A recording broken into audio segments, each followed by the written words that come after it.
오늘 본문은 오직 하나님이 성령으로 이것을 우리에게 보이셨으니 이렇게 말씀 시작됩니다. 보이셨다는 말은 깨닫게 하셨다 이런 뜻이거든요. 즉 하나님께서 성령님을 통해서 우리에게 이것을 깨닫게 하셨습니다. 이것이 뭐냐? 바로 십자가의 복음입니다. 하나님 아들 예수께서 오셔서 내 죄를 위해 내 죄를 지고 죽으셨고 이로 말미암아 우리의 죄가 용서함을 받았다는 것이죠. 이 십자가의 은혜, 우리 이것을 깨닫고 믿습니다.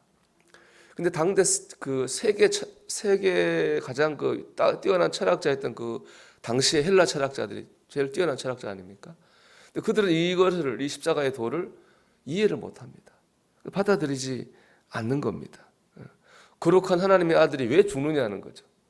그것도 훌륭한 사람도 아니고 죄를 위해서 왜 하나님의 아들이 죽느냐. 철학자들은 이 십자가의 도를 받아들일 수가 없었습니다. 그렇게 공부를 많이 하고 연구 생각을 많이 한 철학자들도 십자가의 은혜는 이해할 수 없었어요. 그런데 당시의 성도들은 이 십자가의 은혜를 깨달아 믿고 있었습니다. 이건 요즘 시대도 마찬가지입니다. 프랑스를 대표하는 철학자죠. 샤르트르는 실존주의 철학자고 문필가로서 많은 문학 작품을 남겼습니다. 그는 무신론적 실존주의 철학자로서 종교, 특히 기독교에 대해서 아주 비판적이었습니다. 사람은 종교 없이도 충분히 선하고 잘 살아갈 수 있다. 천국과 지옥 같은 것은 없다고 늘 얘기했습니다. 그 사람 때문에 수많은 젊은 사람들이 영향을 받아가지고 교회를 떠났습니다. 그는 노년의 폐수종이라고 하는 병에 걸렸는데요. 그는 의사가 그에게 이제 얼마 남지 않았다라고 하는 것을 알렸습니다. 그때부터 이 철학자가 난폭해지기 시작해요. 의사든 간호사든 병원에 오는 사람 누구든지 간에 막 소리 지르고 욕을 하고 물건을 막 집어던지고 너무 난폭하게 하는 거예요.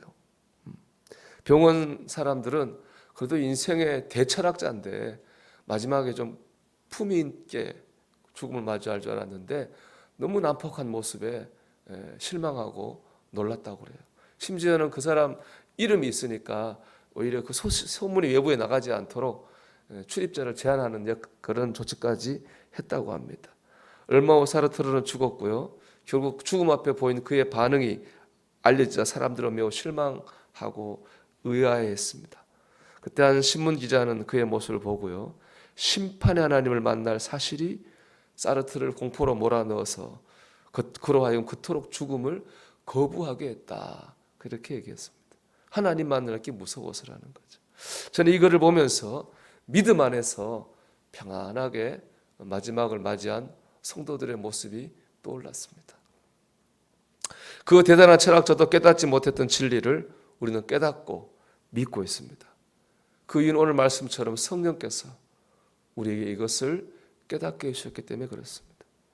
믿어지는 은혜를 주셨습니다. 5절에 이렇게 말씀합니다.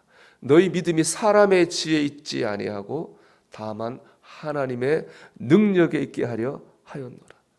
여러분이 십자가의 복음은 사람이 지혜로 깨달을 수 있는 것이 아닙니다. 하나님의 능력으로 깨닫게 하시고 믿게 하실 때 믿어지는 거죠.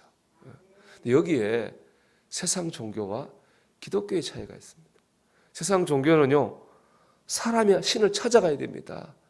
고행하고 연구하고 묵상해서 신이 정해놓은 그 진리를 깨달아야 되는 거예요. 아니면 정성을 들이고 희생을 해서 그걸 얻어와야 되는 겁니다. 그게 세상의 종교예요. 사람이 신을 찾아가거든요. 근데 기독교는 하나님이 인간을 찾아와요.